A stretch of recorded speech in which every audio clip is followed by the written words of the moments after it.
888-937-3776. ESPN Nation is presented by Dr. Pepper. It's not college football season without the delicious taste of an ice cold Dr. Pepper. College football, it's a pepper thing. The highlights here on ESPN Radio. Sean McDonough, Greg McElroy with the call last night as Ohio State does it. They win a national championship. They're up 31-7. They hold off Notre Dame with a 34-23 victory, their first title since 2014. And oh no, they lost to Michigan this year. Big deal, they won the title. Congratulations to Ryan Day, to Jeremiah Smith, to Will Howard, and the entire Ohio State Buckeyes fandom out there. Good morning, Michelle Smallman, Chris Canty. I am Evan Cohen. How's everybody doing today? Did Ohio State really need that last field goal, though?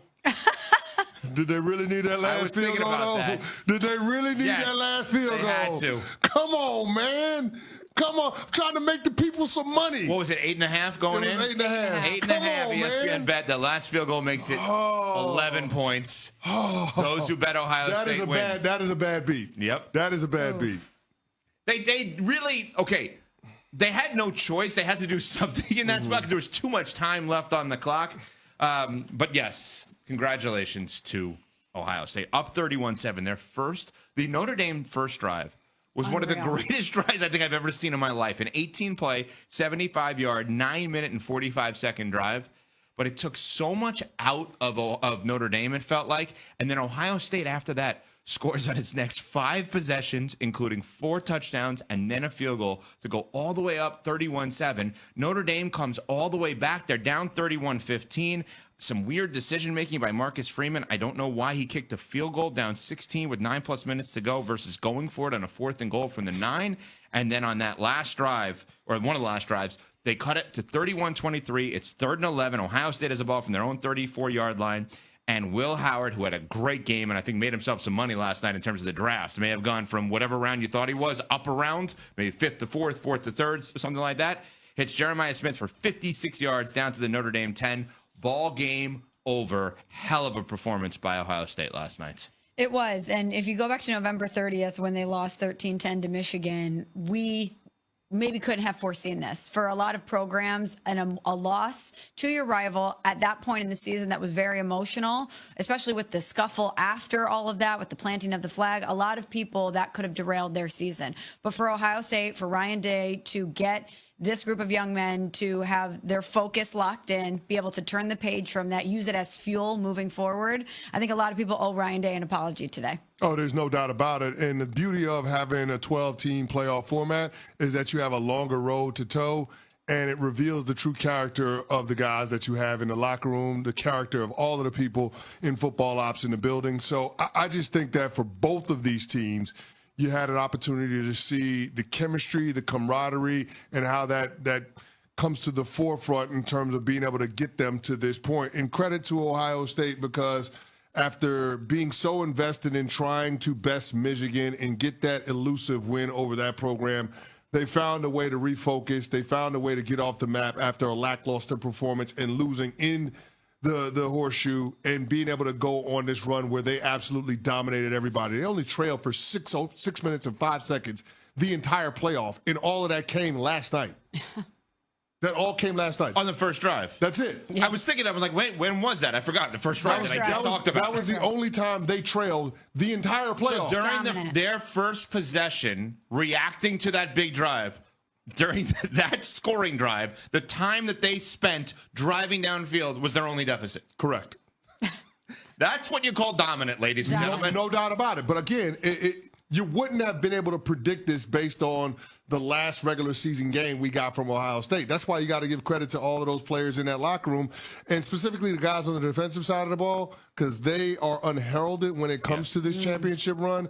I mean, you got 9 upperclassmen on that side of the ball, and those guys do a phenomenal job of not only flying around and setting the tone, but being able to carry the flag when it comes to leadership for this football team. And to me, that was impressive. After giving up that long drive, they put the clamps on that Notre Dame offense, and that was what allowed Ohio State to have that huge second quarter where they scored 21 unanswered points. Also, back-to-back Big Ten champs. Michigan last year, Ohio State this year. Interesting.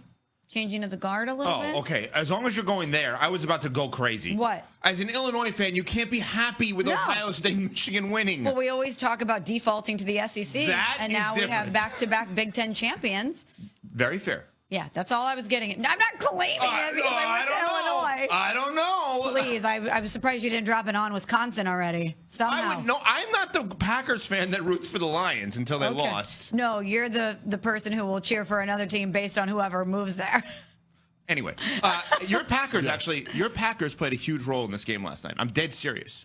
Think about the trickle down. If the Green Bay Packers don't hire Jeff Hafley as their defensive coordinator from BC, Bill O'Brien, who's excellent, was the offensive coordinator for about 10 minutes at Ohio State.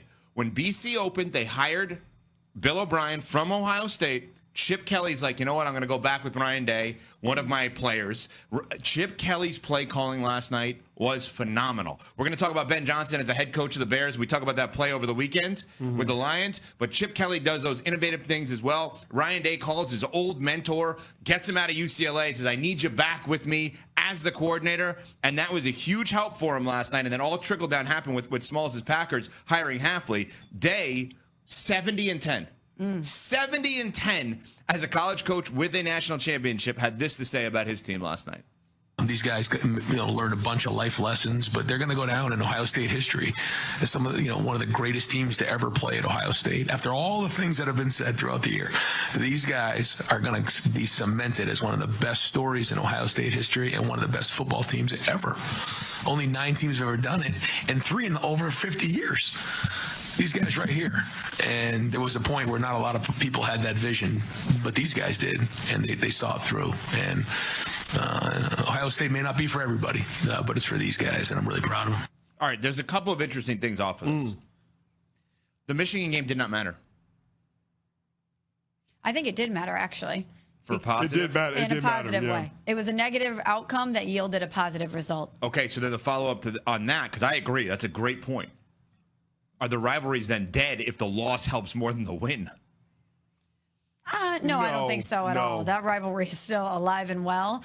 Maybe It's actually, if anything, it's spicier. because they both won back-to-back now? Back-to-back national champions. Yeah, I agree. I mean, to me, that makes it even more intriguing, right? Because it shows you how good these teams are, how competitive these programs are, and when they have a chance to meet up, you're talking about that being an indicator in terms of who we think can win the national title. Yeah. So, I think that game, it's not as important in terms of like being an elimination game for national contention, and I think that's what Evan is talking about. Correct. But in terms of the level of importance, because of how prominent these two programs are, I think it's alive and well. If nothing, it's even more elevated.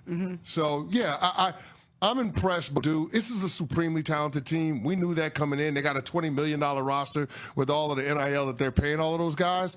And I think what we're going to start learning with this new playoff format is that with the more games that you have to play, eventually the law of averages is going to take over, and the teams that have the better